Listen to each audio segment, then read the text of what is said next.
Good morning students. आज के class में हम लोग रेडियो रिसीवर्स के बारे में देखेंगे कि रेडियो रिसीवर्स में जो 3 सेक्शन होते हैं, आरएफ सेक्शन, आईएफ सेक्शन और ऑडियो सेक्शन, जिसके बारे में हम लोगों ने अलग अलग पढ़ा है। आज की क्लास में हम आपको उन तीनों सेक्शन को एक साथ कर किस तरह से वो काम करता है इसके बारे में देखेंगे। तो जैसा कि यहाँ पर आप देख रहे हैं, जो ये फिगर आपको दिखाया जा रहा है, ये फिगर आपको सिंगल बैंड रेडियो रिसीवर का है।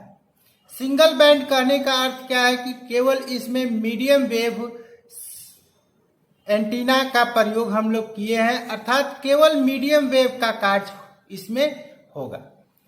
तो अब हम लोग इसमें देखते हैं कि किस तरह से ये सर्किट कार्य करता है।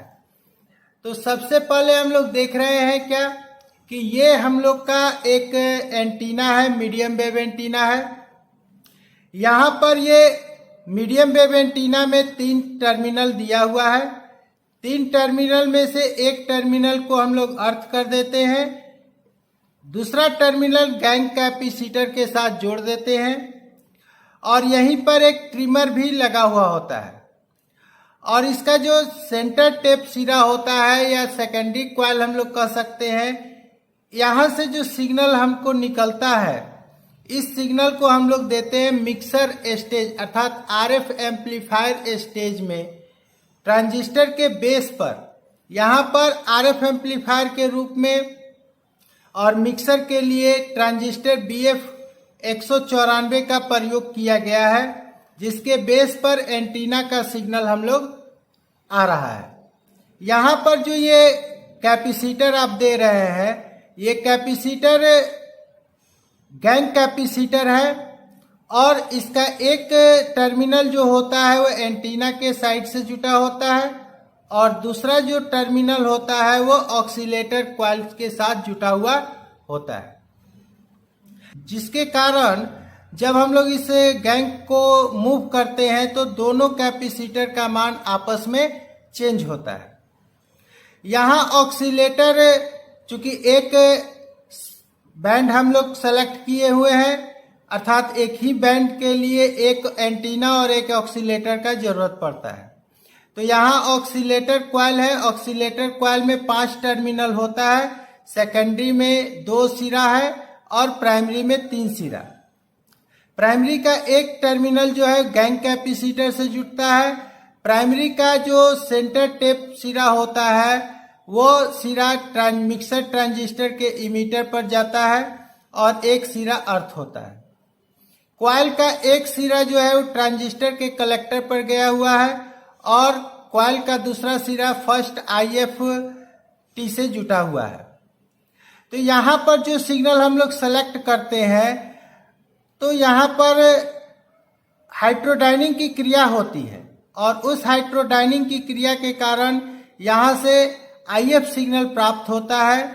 इस IF सिग्नल को हम लोग इस कॉइल से होता हुआ फर्स्ट IFT को देते हैं। फर्स्ट IFT में अलग अलग ट्यून्ड सर्किट देखिए यहाँ लगा हुआ है। ये सर्किट क्या करता है कि अनवांटेड IF सिग्नल को रोकता है और केवल हम लोग के वांटेड IF सिग्नल को जाने देता है। लेकिन एक IFT पूर्ण रूप से अनवांटेड सिग्नल को नहीं रोक सकता है, इसलिए IFT की संख्या यहाँ पर ज्यादा होता है। IFT का मतलब हो गया इंटरमीडिएट फ्रीक्वेंसी ट्रांसफार्मर। तो फर्स्ट IFT से जो सिग्नल प्राप्त होता है वह इसके सेकेंडरी कॉइल से होता हुआ इस IF एम्पलीफायर के बेस पर चला गया। ये IF एम्पलीफायर उस सिग्नल को शक्तिशाली बनाता है और पुनः सेकेंड IFT के प्राइमरी कॉइल पे देता है। सेकेंड IFT के सेकेंडरी कॉइल से वो IF सिग्नल निकल करके सेकेंड IF एम्पलीफायर के बेस पर जाता है और सेकेंड IF एम्पलीफायर उसको पूर्ण रूप से शक्तिशाली बनाता है और शक्तिशाली बनाने के बाद थर्ड IFT को देता है।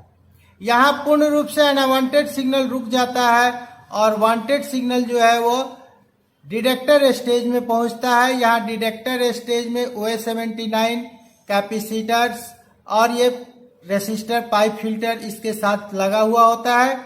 यहाँ पर क्या होता है कि जो सिग्नल हम लोग का मिलता है वह सिग्नल में से ऑडियो सिग्नल आगे बढ़ जाता है और रेडियो सिग्नल जो होता है IF सिग्नल जिसको हम लोग कहते हैं वो पूर्ण रूप से यहाँ पर रुक जाता है। यहाँ पर आउटपुट से जो सिग्नल हमको प्राप्त हो रहा है पाइप फिल्टर के, इसको एक इस रेसिस्टेंस के द्वारा पुनः फर्स्ट IF एम्पलीफायर पे दिया जा रहा है। अर्थात यहाँ पर ये जो रेसिस्टर है ये फीडबैक सर्किट का कार्य कर रहा है, आउटपुट के कुछ अंश को पुनः इनपुट में दे रहा है।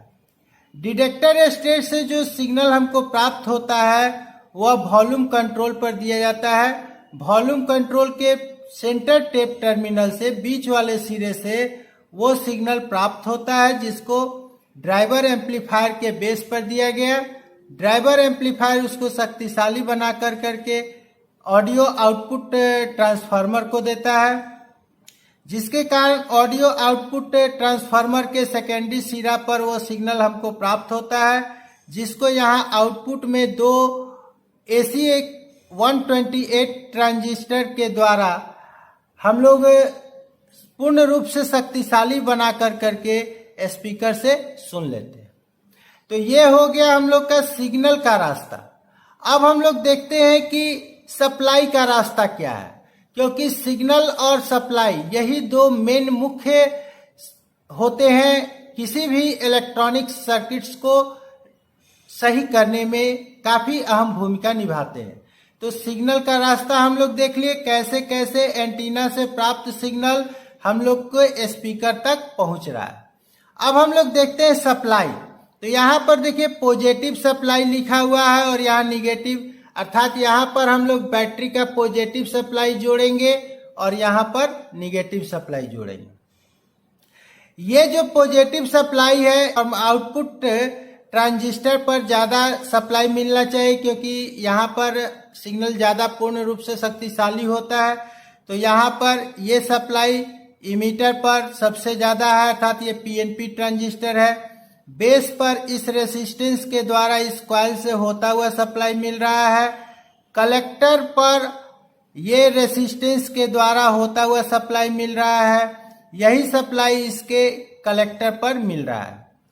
यहाँ पर इसके द्वारा हम लोग इस रेसिस्टेंस से सेकेंडरी कॉइल पर मिला और यहाँ से हम लोग दूसरे ट्रांजिस्टर के बेस पर सप्लाई दे रहे हैं। दूसरे ट्रांजिस्टर का इमीटर जो है यहाँ पर अर्थ है। तो यहाँ पर जो ये इमीटर पर जो सप्लाई ज्यादा है, बेस पर कुछ कम और कलेक्टर पर सबसे कम। अगर 128 नंबर का दिया हुआ है तो ये इमीटर का सिग्नल जो दिखाया जा रहा है ये गलत दिखाया गया है इस सर्किट में। अधिकांशतः सर्किट में इमीटर ये वाला पॉइंट रहता है। तो इमीटर पर सबसे ज्यादा, बेस पर कुछ कम और कलेक्टर पर सबसे कम। ये सिरा कलेक्टर का है, गलती से फिगर में सर्किट में आपको यहाँ इमीटर का एरो चिन्ह दिखाया गया है। इस ट्रांजिस्टर के कलेक्टर पर इस ड्राइवर ट्रांसफार्मर के प्राइमरी के द्वारा यहाँ सप्लाई मिलता है और बेस पर इस रेसिस्टेंस के द्वारा सप्लाई मिल रहा है। इमीटर पर डायरेक्ट यहाँ, क्योंकि ये NPN ट्रांजिस्टर है और NPN में कलेक्टर पर सबसे ज्यादा, बेस पर कुछ कम और इमीटर पर सबसे कम सप्लाई होता है। यहाँ पर ये सप्लाई जो है इस रेसिस्टेंस के द्वारा ड्रॉप होकर करके IF सेक्शन को आता है। यहाँ से इस रेसिस्टेंस के द्वारा उसको हम लोग कम करते हैं और इस थर्ड IFT के प्राइमरी कॉइल के द्वारा इस ट्रांजिस्टर के कलेक्टर पर सप्लाई मिल रहा है। इसके इमीटर पर यहाँ से सप्लाई मिल रहा है और बेस पर इस रेसिस्टेंस और कॉइल से होता हुआ ये सप्लाई मिल रहा है। उसी तरह यहाँ पर इमीटर पर निगेटिव से